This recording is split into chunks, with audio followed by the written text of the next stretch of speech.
SER Podcast. Yo no sé si está estudiada con el detalle que se merece, pero la infoxicación debe ser seguramente una de las epidemias silenciosas más extendidas de nuestro tiempo. No da fiebre, no aparecen sarpullidos en la cara y tampoco consta que haya provocado víctimas mortales, al menos de forma directa, pero sí puede generar estrés, ansiedad, fatiga mental y sobre todo una enorme dificultad para tomar decisiones acertadas.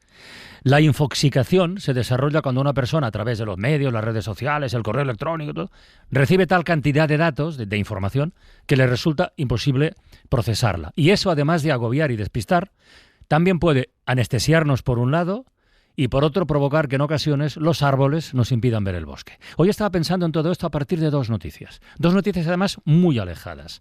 La primera en España, es todo el tema del día, todo el revuelo relacionado con el caso Cerdán o el caso Ábalos o Koldo, como queramos llamar a esa trama que según todos los indicios se forraba a base de mordidas en la adjudicación de obra pública.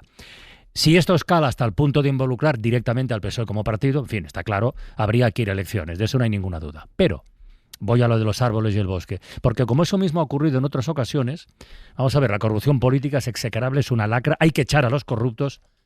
Coño, pero ¿qué pasa con los corruptores? Es que igual es cosa mía, pero tengo la impresión de que cuando estalla un escándalo de estos, ponemos muchos focos en los presuntos corruptos, y está bien que sea así, pero muy poquitos en los presuntos corruptores. Y ojo, que en este caso concreto estamos hablando de Acciona, que es una empresa del IBEX, y ha habido a lo largo de los años otras grandes y no tan grandes, pero parece que el reproche, al menos el reproche social, no es tan contundente. A mí al menos me da esa impresión. Y la segunda noticia, relacionada con esa anestesia que puede generar la infoxicación. Donald Trump suelta tal cantidad de barbaridades por minuto que ya apenas nos conmueve. El otro día le llamó cerdita a una periodista. Cuando le pregunta a alguien de un medio de los que no le hacen la pelota, no responde y dice automáticamente fake. Bueno, ya nos hemos acostumbrado a esto, ¿no? Pero es que ayer, en la Casa Blanca, junto al primer ministro de Arabia Saudí, el príncipe heredero Mohammed bin Salman, este es el hombre, hay que recordarlo, que ordenó el asesinato y descuartizamiento de un periodista crítico con el régimen. Y no en su país, sino en Turquía, en la embajada, a donde le llevaron engañado. Vale, pues ayer una periodista le preguntó a este señor por el tema.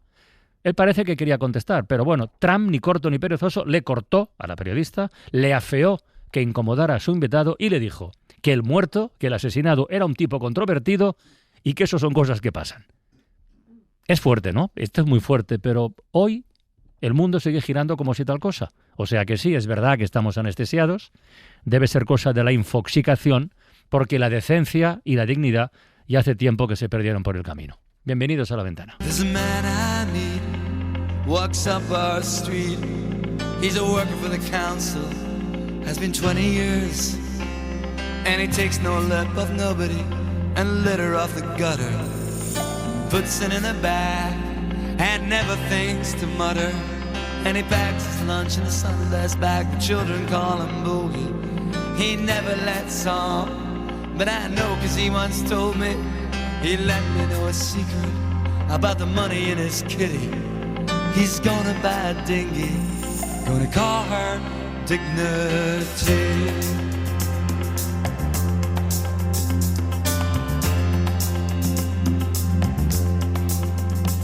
And I'll sail her up the west coast, through villages and towns. I'll be on my holidays, they'll be doing the rounds. They'll ask me how I got her, I'll say I saved my money. They'll say, isn't she pretty?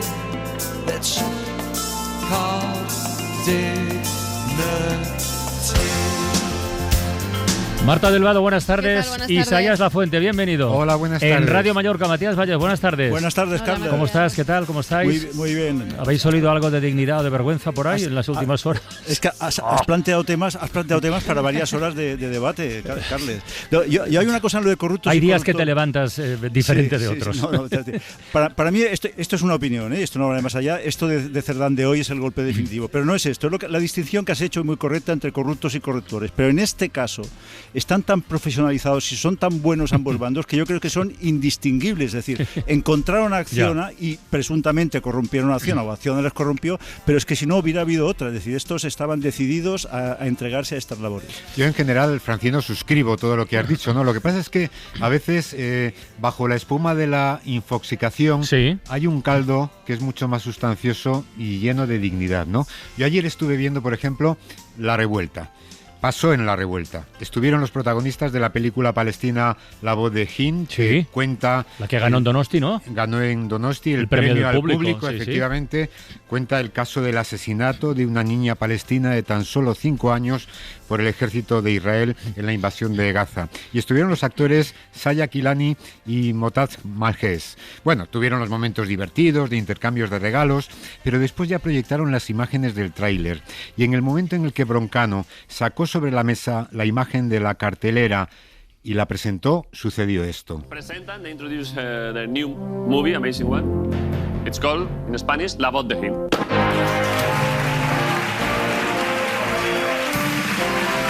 El público empezó a aplaudir, primero el aplauso rutinario, el que marca el regidor, pero después los aplausos siguieron. Todo el teatro se puso en pie. Los actores también se levantaron de sus asientos, se llevaron las manos al pecho, al corazón, en señal de agradecimiento. Las lágrimas brotaron de sus ojos y así durante más de un minuto. La verdad es que fue un momento muy emocionante. Esto no lo hubiera previsto ni el mejor de los guionistas. No, y cuando luego volvieron después a la entrevista, Broncano les dijo que, bueno, esto les pasaría en todo el mundo. Y dijeron que, bueno, sí, pero que España estaba siendo un lugar especial. Mucha gente está empatizando con esto, no solo con la película, sino con todo lo que hay debajo de la película, porque es real, es una historia real. Él dice que España es un lugar especial. Ella dice que querría venir a vivir a España y él remató. I should mention something that really matters a lot to us as Palestinians. We see you as the bravest in the West. Yeah. For real. Dice que una cosa que desde Palestina se percibe es que España es el país más valiente de Occidente. Bueno, pues mira, bajo la espuma de la infoxicación sí, hay señor, otras cositas. Te lo agradezco, sí que hay cosas que... Lo que pasa es que... reconfortantes, de verdad. Lo que pasa es que en una democracia se supone que cuando hay una movilización social importante, como hemos visto en España por la cuestión de Palestina, y no solo en España, en otros países europeos, sería deseable que hubiera una respuesta de los gobernantes, ¿no? Y eso no está pasando. Hay una desconexión total entre la sociedad civil, digamos, y los que gobiernan. También pasó, por unirlo con el asesinato de Kamal Khashoggi. Bueno. Él era ciudadano, vivía muy cerquita de Washington, en Alexandria, en Virginia. Fueron los propios servicios de inteligencia los que acusaron a Bin Salman de estar detrás de ordenar el asesinato. Hubo una movilización importante en Estados Unidos por esto y porque Donald Trump en aquel momento reaccionó desacreditando a los propios servicios de inteligencia de Estados Unidos, ¿no? Pero yo creo que en este caso sí que la movilización de ciudadanos españoles, no diremos todos los ciudadanos españoles, pero sí de muchos, sí que se ha correspondido con la acción de un gobierno que ha llamado genocidio a lo que es genocidio, que ha tomado medidas y que ha planteado lo que se lleva planteando desde hace más de medio siglo, que es la existencia de dos estados, porque los palestinos tienen derecho. Y yo creo que es a esto a lo que se refería el actor de esta película, ¿no? Claro, la respuesta del gobierno español. Pero todavía hay cientos de miles de palestinos inundados, por supuesto, hasta ahora bajo las lluvias, en sus carpas ahí, en mal estado, con las aguas contaminadas, y ya es que ni siquiera hablamos de esto. No. Pero yo aquí quería distinguir entre lo emocional y lo racional. Es decir, lo emocional, que lo que ha escrito Isaías, que es emocional y emocionante, y lo participamos y por supuesto lo comparto, pero luego está lo racional, y lo racional es la política estatal, y es que el señor que descuartizó a Khashoggi, porque no hay otra forma de decirlo, está en el despacho oval de la Casa Blanca. Pero yo voy a hacer otra pregunta.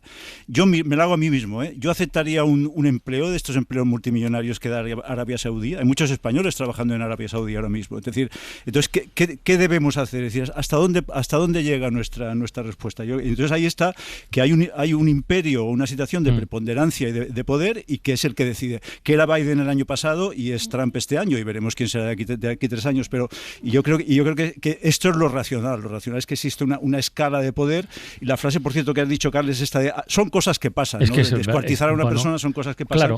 Es la misma de Donald Trump en la guerra de Irak, el things happen. Yo no sé hasta dónde podemos llegar, pero desde luego sí que considerar que esto es una línea roja rojísima que no se puede cruzar, que es banalizar un crimen cometido casi a ojos de todo el público, pues bueno, en fin. Pero vamos, ya te digo, igual me he levantado raro hoy, ¿eh? No, que por cierto, Santiago Nuño Becerra, buenas tardes. ¿Qué tal? Buenas tardes. Saludamos a nuestro economista de cabecera porque escuchaba a la actriz palestina decir, quiero venir a vivir a España. Yo pensaba, a ver lo de la vivienda, cómo lo gestiona. Pero antes de la vivienda, tú querías decir algo de la corrupción. ¿Qué pasa con eso? Sí. De la corrupción y los corruptores. Sí, exactamente. A ver, yo durante una época de mi vida fui director de aprovisionamientos de una empresa grande. Bueno, yo he tenido delante de mí posibles proveedores que se han presentado con un maletín lleno de dólares, viajes, premios, mordidas. Entonces yo les decía gracias, pero no. Entonces yo todo esto venía al caso de que yo creo que hay un tema que es fundamental, que son los principios. Ya. Tanto por un lado como por otro. Sí, claro. Es decir, una cosa es el negocio, la actividad económica, etcétera, etcétera, y el otro lado son los principios, pero están juntos. Entonces, claro, si se separan, entonces es cuando aparecen los problemas. Vale. Los principios y el control de quien tiene que controlar, porque siempre en este tipo de cosas hay gente que no tiene principios, ¿no? Entonces, yo creo que la corrupción ha existido, existe y seguramente existirá en el futuro. Ahora, lo que me extraña es que, claro, la corrupción puede llegar, digamos, al corazón de un Estado. Este es el grave problema de la corrupción, ¿no? Porque gente sin principios siempre la va a ver. Entonces, como no la controlemos, pues siempre seguirán campando por su respeto. Hoy ha dicho una cosa Emiliano García Paje, que no se distingue por su sintonía política con el presidente del gobierno, aunque sean del mismo partido, pero tiene más razón que un santo. Ha dicho, le han preguntado por toda esta historia y dice, hombre, que te toree tu núcleo duro, eso tiene un análisis. Y es verdad, claro. Y tiene toda la razón. Claro que sí. Santiago, Didi, o Matías, no sé qué vas a decir, perdona. Entonces, pero hay que presuponer la tendencia a la corrupción, por tanto, hay que vigilar a todo el mundo. Claro, es lo que dice Isaías, claro, efectivamente. Para que no exista esta corrupción. No hay la decencia común que predicaba Orwell, no existe esta decencia común. Y porque lo contrario, claro, la estamos justificando, y estamos viendo en la España de ayer, que cuenta la UCO, un señor saliendo con una funda de almohada con 120.000 euros de su Almería, casa. Esto ya es de Berlanga, Berlanga caro, pero es un Berlanga. Matías, pero yo no presupongo, constato sencillamente. Es que el problema no es presuponer, no, yo presupongo que todo el mundo es bueno, pero constato que siendo la mayoría de la gente buena, pues hay algunos que son unos indignos, impresentables. La España de ayer, dice Matías, la España de hoy. El precio de la vivienda ha roto su récord histórico tras subir un 12% en el tercer trimestre del año. Contiene ligeramente la escalada en las zonas de mercado que llamamos tensionadas, pero ha reventado ya incluso el techo de la anterior burbuja inmobiliaria. Y en septiembre se han vendido 64.000 viviendas, que es la cifra más alta de toda la serie histórica. Todo este mejunje, Santiago, de precios desorbitados, pero ventas disparadas también, ¿qué panorama nos dibuja? ¿Estamos en otra burbuja o qué pasa? No, yo creo que no estamos en otra burbuja. O sea, una burbuja se plantea cuando lo que se pone a la venta no cubre las expectativas futuras de lo que puede suceder. Recordemos, por ejemplo, la famosa burbuja.com de finales de los años 90. La vivienda existe, hay una demanda, hay una oferta. Lo que pasa es que la demanda es muy inferior a la oferta. Eso por un lado. Y en segundo lugar, hay personas que tienen dinero mucho para las viviendas de superlujo, menos para otras viviendas, pero lo tienen. Recordemos que el año pasado, de este año aún yo no tengo datos, la mitad de las viviendas que se vendieron se pagaron al contado. Sí. Es decir, sin recurrir a hipoteca, ni préstamos, ni nada por el estilo. ¿A dónde nos llevará esto? Preguntas, Carlas. Sí. Pues yo, mi teoría, la sigo manteniendo, es que los precios dejarán de subir cuando la posible demanda no pueda pagar más. Ahora, ¿qué panorama habrá a nuestro alrededor? Bueno, pues evidentemente... evidentemente jóvenes imposible de emanciparse, viviendo no se queda con sus padres. Anoche en el metro, anoche coincidí en el metro después de salir del trabajo, coincidí con un chaval porque tiene 31 años y para mí es un chaval, con un ingeniero de energía de Ourense de nombre Manuel. Y estuvimos charlando y dijo, escucho la ventana, yo estuve en Reino Unido cuando la pandemia, me acompañasteis mucho y vengo de la presentación del libro de Xavi Puig. Dije, hostia, ya es casualidad, si ha estado con nosotros a las 4, me dijo, por cierto, que dijo, le han sacado una tarta. Y yo pregunté, ¿por qué? Porque era su cumpleaños. Y coño, no nos dijo nada. ¿De verdad? Eso lo ocultó Xavi Puig. Bueno, ese chaval, ese ingeniero de 31 años con un máster, está viviendo en Madrid compartiendo piso. Ese es el panorama, Santiago, que tú además lo has comentado en muchas ocasiones. Ese es el panorama con el tema de la vivienda, que sigue siendo para mí, bueno, y para todos, el más grave y el más serio que tenemos sobre la mesa, y que si no se arregla, dices, ¿cómo acabará? Pues acabará mal. Pero déjame un momentito con el tema de la vivienda, porque esto lleva aparejado otro fenómeno donde se mezcla lo de los datos y la percepción de la realidad, que es el fenómeno de la ocupación, que a su vez confluye con el de la multirreincidencia en los delitos. Hoy en La Vanguardia publican una noticia, en fin, espectacular. Cuentan la historia debe ser el campeón olímpico de los ocupas en Cataluña. Se llama Marc, tiene 22 años, es de Sant Boi de Llobregat, le han detenido más de 30 veces, acumula 225 denuncias y no ha puesto un pie en la cárcel todavía. No tiene empleo conocido, vive de esto, de ocupar viviendas. ¿Qué hace? Chantajea a los titulares, sea un fondo, sea un particular, con que para recuperar la casa tienen que pagarle, o revende las llaves a familias vulnerables. Bueno, todo eso lo hace, bueno, como un oficio, ¿no? Pero no le pasa nada. Dices, por favor. Bueno, esta información la firma el periodista Toni Muñoz, al que hemos invitado a asomarse a la ventana. Toni, buenas tardes, buena tarde.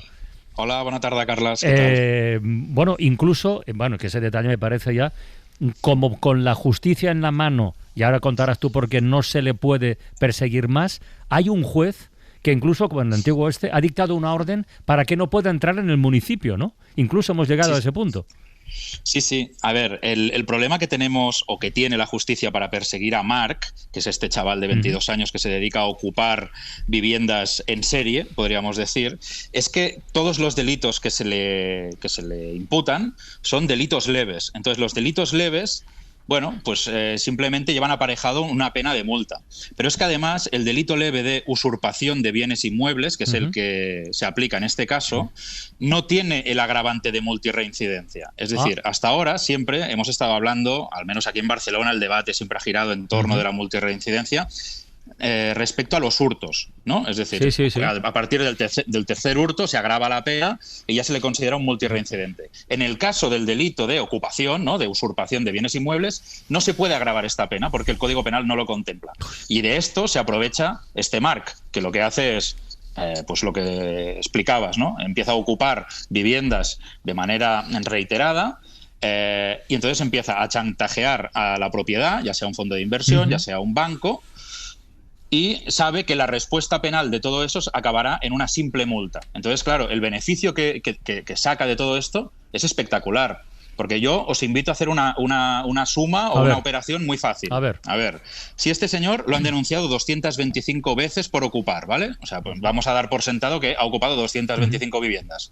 En todas ellas, digamos, ha pedido un rescate, ¿no?, a los bancos, a quien sea, para alargarse de, mira, me pagáis tanto. Imaginemos que le han pagado 5.000 euros cada vez. Bueno, pues multiplicar. Un millón de euros. Claro.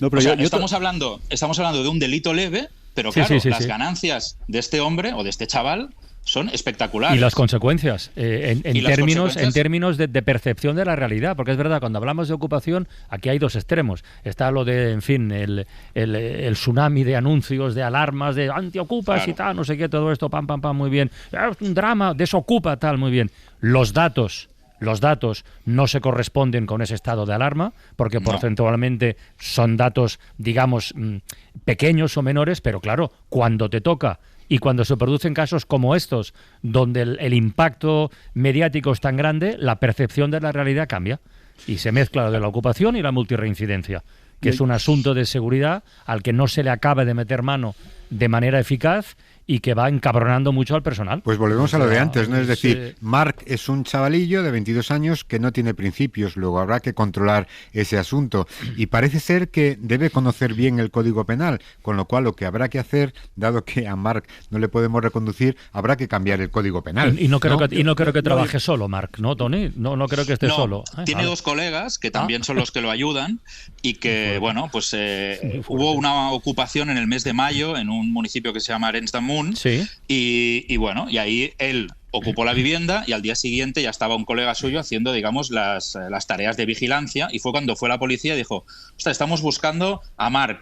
Dijo, no, Mark es el que ha ocupado la vivienda, yo soy un amigo suyo y estamos aquí y ahora vamos a hacer, digamos, vamos a intentar pinchar la luz porque no tenemos luz en la casa. Eso se lo dijeron a la policía, digamos, a cara descubierta y sin ningún tipo de tapujo. Entonces, bueno... Y la pincharon, eso, y pincharon la luz. Pincharon la luz. Y pasó otra cosa, que es que cuando pincharon la luz, se fue la electricidad de toda la urbanización de Arenys de Munt, con el riesgo de que había un vecino que necesitaba un respirador que iba conectado a la corriente. Y bueno, tuvieron que actuar de urgencia el grupo, bueno, de la empresa, de la compañía eléctrica, porque es que si no, ese señor iba a morir. Es tremendo. Entonces, bueno, pues estas son las situaciones en las que se producen y sobre todo lo que sorprende es eso, ¿no? Digamos, la cara dura con la que actúan. Es decir, se sienten impunes, saben que la respuesta penal va a ser muy pequeña y por tanto, bueno, pues ellos siguen con su actuación, ¿no? Sí, pero con toda la gravedad que tiene este caso, también, por ejemplo, las multas a inmobiliarias en el mismo sector de la vivienda que impone el ministro Pablo Bustinduy, es decir, una autoridad indiscutible, no una autoridad arbitraria, habría que ver cuándo se pagan, cuántos años se recurren, en qué momento se obtiene el dinero. Pero yo hay una cosa, Tony, primero, enhorabuena, porque esto no es una información periodística, esto es el embrión de un libro y de una teleserie, te lo digo, que se haya hecho.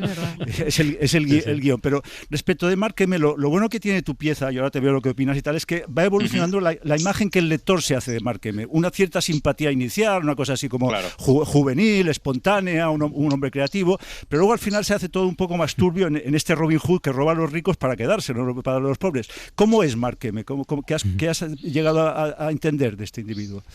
Bueno, pues mira, yo un poco la duda o el interrogante que me planteaba al principio cuando vi cómo actuaba este chaval, dije, bueno, pues estamos ante un Robin Hood, ¿no? Eso, solo, pues eso, acaba, digamos, apretando a los bancos y a los fondos de inversión, pero nada que ver con la realidad. Él al final es una persona, es un delincuente, ¿no? Que sí que es verdad que tiene, digamos, la gracia de que sabe cómo funciona el sistema y sabe todos los errores y todas las grietas por las cuales se puede colar y, bueno, y ha hecho de esto su profesión. Tengo que decir también que tienen un montón de causas también por resistencia a la autoridad, porque se vuelve violento. Esto también, ¿por qué lo hace? Muchas veces no tengo claro si es porque él es una persona violenta o si porque sabe que si se pone violento la policía le va a costar más actuar. Aquí también tenemos que tener en cuenta que cuando ocupan una vivienda suenan las alarmas, todo esto que comentaba Carlas, ¿no? Las compañías que dan este servicio llaman directamente a la policía. Cuando la policía se presenta en un inmueble de este tipo y ven que se acaba de producir esa ocupación, puede actuar de oficio, es decir, no necesita el amparo de un juez para poder actuar. Es lo que se llama el delito flagrante. Pero ¿qué pasa? Que muchas veces al cuerpo al que avisan es o la patrulla de seguridad ciudadana que está en el municipio, que está paseando por allí y le dicen, ostras, acaban de ocupar una vivienda, o es la policía local. Es decir, son cuerpos no preparados que si se tienen que enfrentar a un hombre violento, pues desisten y dicen, mira, ¿sabes qué? Llamamos al juez y ya veremos lo que pasa, ¿no? Entonces, claro, todo esto, cuando esto llega a manos de un juez, se tiene que revisar todo el caso y el tema del desalojo de una persona ocupante, hay que ver si es vulnerable o no es vulnerable, pues se puede dilatar hasta 2 o 3 años. Por eso Mark lo sabe y por eso pide un rescate y dice, bueno, si queréis que me marche y no queréis esperar 2 o 3 años a que acabe el procedimiento judicial, pues me pagáis y me marcho. Y al final muchos de estos fondos pues lo hacen, pero claro, están favoreciendo, digamos, un sistema perverso de alentar una práctica delictiva, ¿no? Vaya historia. Tony Muñoz, compañero de La Vanguardia. Oye, lo que ha dicho Matías, felicidades por el trabajo, de verdad, y gracias por contarlo aquí en La Ventana, ¿eh? Gracias a vosotros, un abrazo. Un abrazo. Uf. En fin, Dios mío. Que por cierto, hablando de la multirreincidencia, hoy también lo he leído, en Barcelona además, estas bandas de ladrones especializados en el robo de relojes de lujo, de relojes que pueden costar 15, 20, 30, 50.000 euros a veces. Bueno, hace poco en las cámaras captaron, además los Mossos Escuadra tienen una unidad específica dedicada a combatir ese tipo de delitos, de la multirreincidencia. Pillaron a 3 que le pisparon a un turista francés un Rolex, 15.000 pavos. Uno va en patinete, el otro va acompañado, lo hacen rápido y se lo llevan. Incluso hablamos de un podcast donde se contaba la banda que se entrenaban en Argentina y venían aquí y actuaban en toda Europa.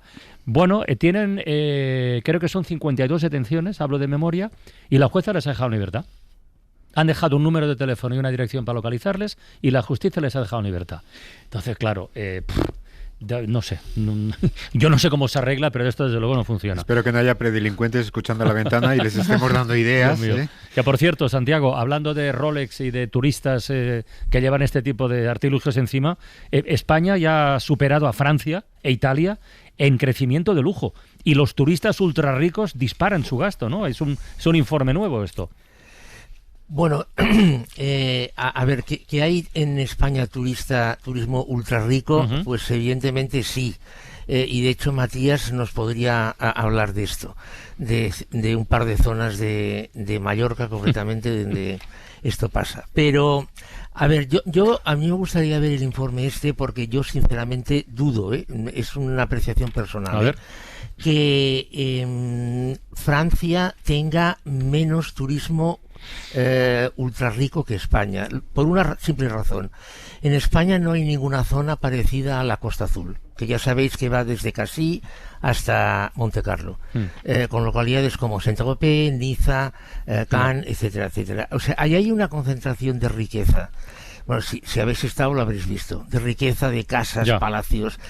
Lo que yo creo que pasa con España es que, y esto sí que lo dice la noticia, es que el 3% del turismo realiza prácticamente el 50% del gasto. Ya. Y el otro 97%, el otro 50%. Entonces, en comparación, como la mayoría del turismo que viene a España es un turismo de bajo nivel de gasto, esa concentración sí que seguro que es mucho más alta que en Francia. Y hay una gran diferencia. Vale. Pero entonces, en esto que siempre nos dices, tú, Santiago, de la productividad, ¿es más productivo esto, mejor tener este turismo que el de clases medias? ¿El turismo ultra rico? Sí. Evidentemente, claro que sí. Desde un punto de vista de productividad es mucho mejor porque necesita unos servicios que son más caros, un personal más cualificado, con salarios más altos, pagan más impuestos, más cotizaciones a la seguridad social. Sí, desde un punto de vista económico, el turismo de lujo es mejor. Sí. Fenomenal. A ver, Santiago, que aquí hacemos números contigo cada semana. Hoy es un día muy especial. Estamos en vísperas del 20N, 50 aniversario de la muerte de Franco. Por favor, yo te quiero pedir que desde un punto de vista estrictamente económico expliques a los oyentes de La Ventana lo que provocó el golpe de Estado y todo lo que vino después para la economía española. ¿Lo podemos hacer esto? Sí, se puede hacer. Vamos, creo que sí. Vaya. Pues venga, dale. A ver, desde un punto de vista exclusivamente económico, lo que se conoce como la época del franquismo, y también podemos añadir la guerra civil, fue, en términos económicos, un absoluto, completo y total desastre. A ver, de entrada, el Producto Interior Bruto per cápita que España tenía en 1935, España no lo recuperó hasta 1954. Casi 20 años. Es decir, en términos económicos, por ahí se tiraron por la ventana 20 años, literalmente. Teniendo en cuenta además que en 1935 España no era Alemania, España era un país bastante más atrasado. Bien, en segundo lugar, de resultas de la guerra, 500.000 personas se exiliaron. O sea, huyeron de España, ¿no? Porque evidentemente supusieron lo que se venía encima. Pero es que además, como las condiciones económicas de España eran realmente muy negativas, entre 1960 aproximadamente, 1959 y 1973, más de 2 millones de personas emigraron de España al extranjero. Básicamente Francia, Alemania, Suiza, Bélgica y algo a Inglaterra. Bueno, Reino Unido, vaya. Además, 10 millones de personas, 10 millones, se fueron de las zonas rurales de España hacia las grandes ciudades, Madrid, Barcelona, Bilbao, Vigo, La Coruña. ¿Por qué? Porque las expectativas del campo en España eran absolutamente cero. Entonces, claro, evidentemente huyeron de la pobreza hacia unas expectativas que podían tener. Para colmo, acabada la guerra, se promulga la ley de desbloqueo de cuentas bancarias, que esto nos llevaría bastante tiempo explicarlo, pero bueno, básicamente esto consistió en lo siguiente. Cuando se declara la guerra civil, cuando estalla la guerra civil, las tropas del general Franco empiezan a avanzar y van ocupando ciudades. Entonces, una de las cosas que hacen, hicieron muchas, pero una de las cosas que hacen es bloquear las cuentas bancarias. Cuentas bancarias que quedaron bloqueadas hasta el final de la guerra. Entonces, bueno, fueron avanzando y fueron bloqueando cuentas bancarias. Acaba la guerra. Entonces, en la zona republicana se habían emitido moneda, porque evidentemente la moneda la emitía el Banco de España, pero el Banco de España no tenía conexión con otras localidades, ¿no? Entonces fueron emitiendo moneda. Y esas monedas o esos billetes, algunos o muchos se ingresaron en las cuentas bancarias de las ciudades donde vivían las personas. Bueno, se acaba la guerra. Hay que desbloquear las cuentas bancarias. Entonces lo que se hizo, y esto desde luego es brutal, ¿eh? Y de esto es curioso porque no se ha hablado. Lo que se hizo fue aplicar un coeficiente que iba del 0,1% al 99,99% de los saldos de las cuentas bancarias, y ese coeficiente fue creciendo cuanto más tarde fue ocupada la ciudad o la zona correspondiente. Bueno, os podéis imaginar lo que sucedió. En zonas sobre todo de Cataluña, Valencia, etcétera, hubo familias y empresas que acabaron en la más arruinadas completamente. Claro. Totalmente. Bueno, con estos datos ya que, en fin, todavía escuchemos voces. Hay más, ¿eh? No, pero solo con estos datos, que escuchemos todavía voces defendiendo, digamos, las bondades económicas del franquismo, es que no tiene palabra. Marc Amorós, buenas tardes. Lógica. Marc Amorós. Hola, ¿qué tal? Buenas Saludamos tardes. a nuestro burólogo particular para enlazar con esto que estaba comentando desde el punto de vista económico Santiago, irnos un poquito más allá. Los Franco Fridays y la palabra café, lenguaje codificado que se está, bueno, hace tiempo ya, pero ahora mucho más, que se usa en redes sociales para difundir noticias a favor de Franco. Cuéntanos. Pues mira, son lenguajes codificados que se usan, que son palabras que a ojos o a vista de otras personas, digamos, no doctas en la materia, pueden sonar totalmente inocentes, pero que encubren una manera de apoyar el franquismo y una manera de enaltecer, digamos, esa dictadura, ¿no? La palabra café, por ejemplo, es una muy habitual. La mayoría piensa que es una bebida, pero ¿Café? en cambio... ¿El café de toda la vida? Exacto, pero es el acrónimo de la expresión camarada arriba, falange española. Esta palabra café se ha hecho tan popular que hay merchandising. En internet puedes comprar llaveros, parches, pegatinas, pines, puedes comprar con las siglas café todo este merchandising que sirve para identificar a alguien que cuando tú lo ves y entiendes el acrónimo, dices este los míos o este es de los otros, digamos. Otro acrónimo que se usa es el AE, ¿vale? Se fusionan las dos vocales, esto se traduce como arriba España, el grito falangista, y también FF son otras siglas que se utilizan para aludir a los Franco Fridays, que es otra de las tendencias virales que corren en internet. ¿Qué son los Franco Fridays? Bueno, han convertido el viernes en el día, digamos, de homenaje, de expresión del orgullo franquista, y bueno, circula en forma de memes, en forma de cosas divertidas, que es el lenguaje pop que se usa ahora en las redes, que a los jóvenes les llega, les parece divertido, le ponen unas gafas de sol a Franco, le ponen unos colores, digamos, que están bien. Bueno, los Franco Fridays, estos memes, hay controlados más de 70 grupos y canales dirigidos a un público hispanohablante, tanto en Telegram como en Pues es lo que hablábamos ayer con Xavi Puig, ¿no? Lo que decía él, que apayasar personajes terribles, puede hacer que con el paso del tiempo se diluya un tanto lo nocivos y lo tóxicos que eran, como el caso de Franco. Y si de Franco hablamos de movimientos actuales, de su balance económico, habrá que mirar también a la historia para saber, tal día como hoy, 19...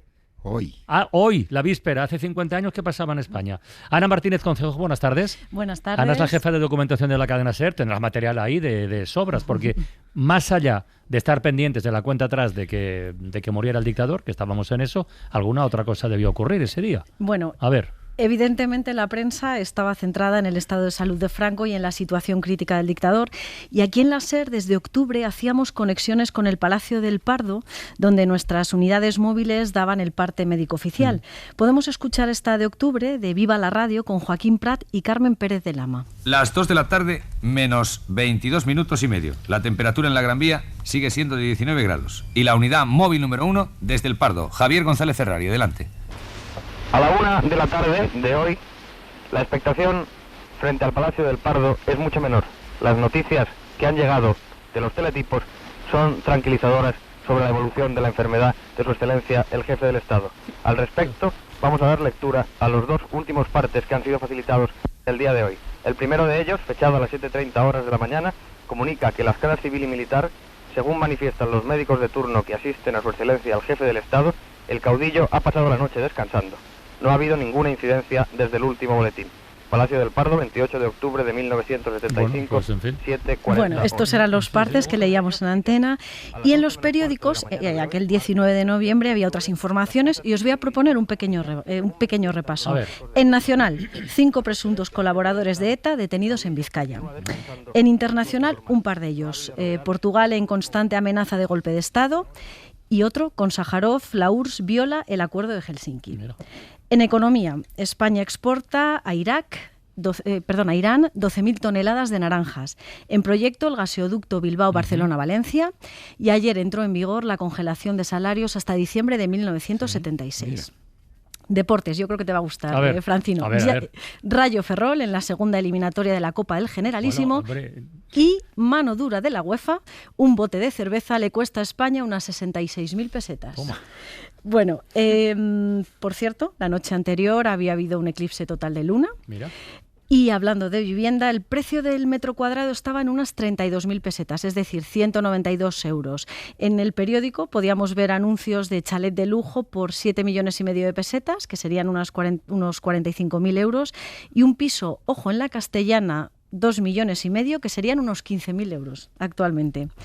En la radio, esto le va a gustar a Tony Martínez, 4 cuñas publicitarias que retratan muy bien la época. Vamos con la primera, la quiniela. Atención al 1X2. El tren boleto con destino a la suerte hará su entrada por la vía 14. Las quinielas, las quinielas, las quinielas. ¡Las quinielas! ¡Las quinielas! Bueno, la quiniela y la vajilla Duralex de la época.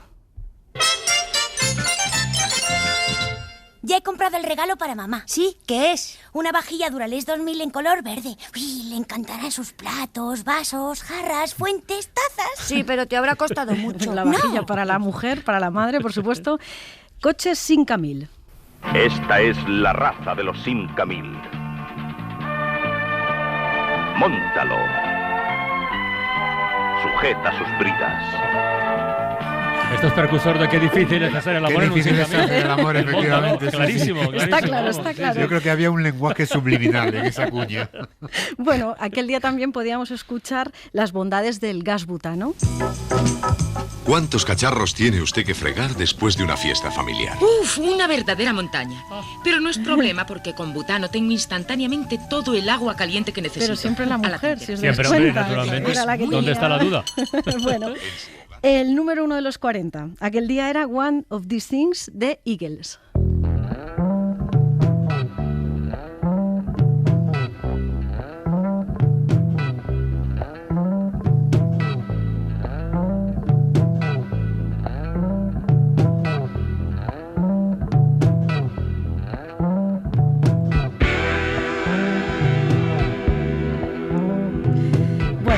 anterior, 16 de noviembre... No sería de lo mejor de los Eagles, pero bueno, no. Esa ya es una opinión. Bueno, el domingo anterior, 16 de noviembre, cita con el Gran Musical aquí en la SER, y tuvimos la actuación del grupo Barrabás, que yo reconozco que no he tenido que buscar quiénes eran. Yo sí me acuerdo. Y el sonido era un poco regulero, pero lo que os traigo es el final del programa, porque entonces se anunciaba la retransmisión de un partido de fútbol de clasificación para la Eurocopa de 1976. Esta fue la actuación de Barrabás en el Gran Musical. Hasta el próximo domingo, a todos los amigos de la cadena SER, y ahora conexión con Bucarest para transmitir el encuentro Rumanía-España. ¡Hasta el domingo! Sí, por si queréis saberlo, terminó empate a 2. Muy bien. Yo lo he mirado. Igual que ayer. Pues igual que ayer. Oye, pues es la palabra del día, o puede ser la palabra del día. Podría ser, sí. Venga, víspera. La palabra del día, con Isaías Lafuente. Y es la palabra porque en los últimos días hemos vivido las vísperas de la conmemoración de estos 50 años de la muerte del dictador, y hoy estamos ya en la víspera. El singular concreta. La víspera es el día inmediatamente anterior a otro determinado, especialmente en las fiestas, nos aclara el diccionario de la lengua. El plural, sin embargo, nos sirve para referirnos a un tiempo inmediatamente anterior, pero no tan concreto. Víspera es una palabra que nos llegó de la antigua Roma, como otras tantas, de su idioma y de su horario, porque para los romanos las vísperas eran una de las divisiones del día, la que correspondía al crepúsculo de la tarde, y de ahí la liturgia cristiana después tomó el concepto para nombrar uno de los oficios litúrgicos que solía cantarse y todavía cantan hoy algunos monjes hacia el anochecer. La víspera en latín era véspera. Nuestros antecesores decidieron cambiar la E por la I, sin embargo mantuvieron la raíz culta en el adjetivo vespertino, que es lo que sucede o todo lo relativo a la tarde. Los diarios vespertinos hace tiempo que ya desaparecieron en nuestro país, pero bueno, ahí quedamos nosotros haciendo cada día un programa de radio vespertino en el que de cuando en cuando hablamos de las vísperas de lo que sucederá. La Ventana, en SER Podcast. Por cierto, Santiago, los precios de los pisos hace 50 años, si lo hacemos en moneda constante de hoy, ¿cuánto sería? Ese chalet de lujo del que hablaba Ana, por ejemplo. Bueno, pues 75.000 euros del 75, sí, ahora equivaldrían a 1.080.000, euros. Bueno. Lo que pasa es que eso es en términos monetarios. Ya. En términos reales, de la calle, aún sería más la diferencia. Es que yo te quería pedir, Santiago, tú has hablado del retroceso económico en tu parcela en el franquismo. ¿Cuándo nos recuperamos? Hoy España es el país número 12 del mundo, por ejemplo, en PIB. ¿En qué año, 70, 80, 90, se produce esta recuperación? Sí, pero la recuperación del PIB, porque claro, aquí hay que distinguir la recuperación del PIB y la recuperación del PIB per cápita. La recuperación del PIB empieza a producirse a partir de mediados de los 80. Vale. Es cuando empieza a producirse la recuperación del PIB. Después, porque claro, la dictadura se acaba, pero luego viene un periodo muy negro. Viene un periodo muy negro. Claro, la reconversión industrial y todo. Exacto. Bueno. Ahora, la recuperación del PIB, el PIB per cápita, Matías, está estancado en España. Vale. Y la productividad en 20 años ha caído el 7%. Bueno, pues ya está. Hoy, yo creo que hoy lo vamos a dejar aquí. De verdad. Santiago, pero la próxima semana seguimos haciendo números, ¿eh? Perfecto. Venga, vale. Un abrazo. Chao. Hasta luego a todas, a todos. Hacemos números con Santiago Niño Becerra. Y atención a esto. El río pidió auxilio y nadie quiso escuchar.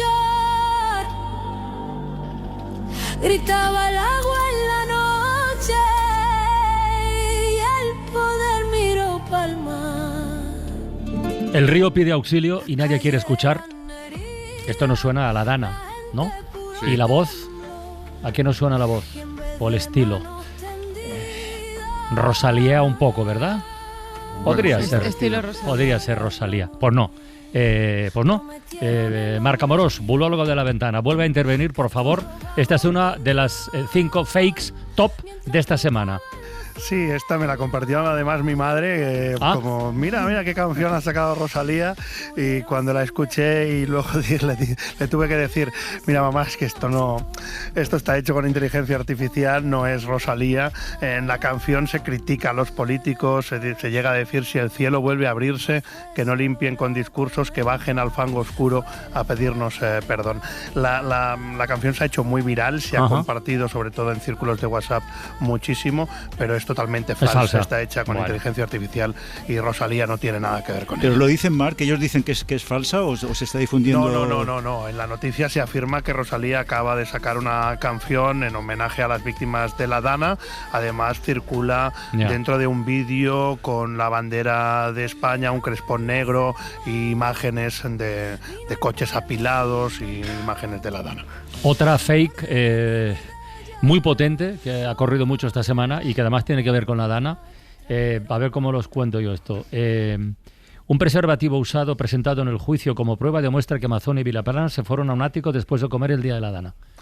Bueno, esta noticia también se ha hecho muy viral. Muy viral. Dice la noticia que en el juicio ha ido a declarar una mujer de la limpieza que afirma que Mazón y Vilaplana, después del ventorro, se fueron a un ático y que ella ha presentado como prueba un preservativo usado que contiene el ADN del presidente valenciano en funciones.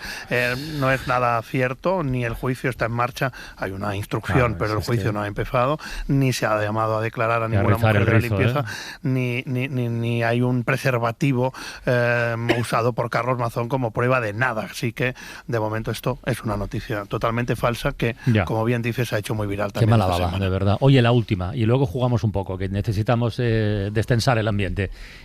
Lamine Yamal, 2 puntos. España me necesita a mí más que yo a España. Yo puedo ser ganador con Marruecos. Bueno, volvemos a lo mismo. Aquello que está como muy de rabiosa actualidad es pasto de noticias falsas, ¿no? Lamine Yamal y su ausencia en estos partidos de la selección recientes, ha dado que hablar. Pues se ha creado esta noticia falsa en la que supuestamente Lamine Yamal dice esto, que no necesita a España porque él puede ser ganador con Marruecos. Nada es cierto, Lamine Yamal no ha dicho esto. Esta noticia se difunde sin fuente o se difunde con un logo de una supuesta televisión que se llama Directo Televisión, sobre todo en Facebook circula esta noticia. Por si cuela. Sí, la noticia, esta televisión, Directo Televisión no existe, así que nada de esto. Pero hay un corte de voz, ¿se escucha la voz de Lamine, de un supuesto Lamine diciendo esto? No, es una voz en off que narra, digamos, las supuestas declaraciones de Lamine Yamal, pero no hay una suplantación de voz. Toni Martínez, buenas tardes. Hola, ¿qué tal? Buenas tardes. ¿Te apetece jugar? Sí, claro, siempre. ¿Tú sabías que Xavi Puig cumplía años ayer? Sí, sabía, sí. Ostras, entonces fuiste cómplice del ocultamiento. Sí, yo creo que no quería hacer el test del cumpleaños. Yo creo que dijo, test no, por favor. Se descubrió el pastel. Pero es que lo sabía, pero me había olvidado ayer, ¿eh? Es decir, que de haberlo recordado, te lo hubiera dicho y le hubiéramos hecho pasar el mal trago. Lo sabías la víspera, pero después eso es. Venga, acabemos jugando con el verdadero falso, con nuestro bulólogo particular, con Marc Amorós. Venga, que tenemos ganas, va. Venga, vamos con un titular científico, a ver si adivináis si es a ciencia cierta o a ciencia falsa. A ver. Venga, los bebés maman más leche materna de la teta y durante más rato si la madre ha comido ajo. Marta del Vado. Por alusiones. No. ¿Verdadero o falso? No he trabajado el ajo, pero yo diría que, no sé, falso. Yo no. Me voy a arriesgar. Falso. Verdadero. Falso. Matías, ¿tú qué dices? Yo decía verdadero. A ver, ¿qué pasa? Bueno, pues acierta Matías, esto es verdadero. Isaías. Hay un estudio realizado por dos pediatras norteamericanas. Han detectado que el sabor a ajo a partir de las 2 horas desde que la madre haya comido ese ajo, pues hace que los bebés se pasen más rato enganchados a la leche. Los que hemos sido niños tenemos esta ventaja. Cuando ha pasado 2 horas y ya ha desaparecido el ajo del organismo. De ahí viene lo de ajo y agua, que es fundamental para un niño. Venga, Marc. Venga, una chica crea su chico ideal con el chat GPT, se enamora y termina casándose con él. Sí, verdadero. Sí, yo me lo creo. En masa, ¿Tú qué dices, Ana? Yo verdadero. Verdadero, ¿no? Ayer dimos la noticia de una japonesa, pero no sé si es esta misma chica o no. No, porque ha dicho un chico. Yo creo que este va a ser falso. Yo creo que va a ser falso. Se divorcia de su chat GPT. Falso. Bueno, la noticia es real. La noticia que hace referencia a Isaías de Japón es correcta. Sí. La novia se llama Kano, el novio Klaus, el novio es el virtual, así que, bueno, no sé quién ha tenido más fortuna de los dos, si ella o él. Así que ya veremos a ver qué dura. Vivan los novios. La psicóloga nos dijo ayer que había mucho trabajo en ese caso. Oye, pero enhorabuena en todo caso. Sí, vivan los novios. Van que pierdan. Más, Marc, venga, la última. Venga, ya que hemos hablado que Trump llama cerdita a las reporteras, un cerdo de 80 kilos de peso aprende a ir en monopatín y bate un récord mundial al recorrer 10 metros sin caerse. Yo creo que es verdadero. Vamos, verdadero. Claro, por supuesto. No tengo ninguna duda. El récord mundial entendemos que es récord mundial de cerdo en monopatín. Sí, claro. En la categoría cerdo en monopatín. Y récord mundial de 10 metros que tampoco es para tanto, oye. Conozco cerdos más rápidos. Yo creo que cualquier otra cosa sería considerado un fracaso. A ver, Marc. ¿Verdadero o falso? Bueno, la noticia es verdadera. El cerdo se llama Norberto. Le llaman Tony Pork en alusión a un campeón de skate que se llamaba Tony Hawk. Así que la Norberto noticia es rápido. real. Podéis encontrar un vídeo muy divertido en YouTube donde se ve la carrera de este cerdo en monopatín. Para no perderte ningún episodio, síguenos en la aplicación o la web de la SER, Podium Podcast o tu plataforma de audio favorita.